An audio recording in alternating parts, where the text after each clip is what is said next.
Hello guys, এই দেখুন আমাদের ছাদ, আমাদের আকাশে কি এত বাজে মানে কি বলবো ভিউ দেখিয়েছে। মানে কালো কুয়াশা এসে গেছে। মেঘগুলো দেখতে পাচ্ছেন মেঘগুলো যা বাজে হয়েছে। আর আজকেরও আমার পরীক্ষা চলছে, তারপরে ভেবে আমার মা পাচ্ছে না লক্ষ্মীর অন্নপূর্ণা ভান্ডার। আপনারা তো চেনেন প্রিয়া নাগ, সাবস্ক্রাইবও অনেকজন করেছেন, তারা এসেছে অনেকবারই আসে। ফ্রেন্ড, আমার বাবার ফ্রেন্ড শৈলী, ঠিক আছে।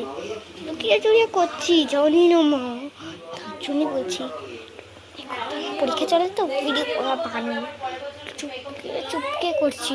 তার জন্য তো এরকম করে যখন সবাইকে দেখাচ্ছিলাম এরকম করে দেখাচ্ছিল, কেউ বুঝতে পারছিল না। বাই বাই, মা পিটি দেবে। বাই।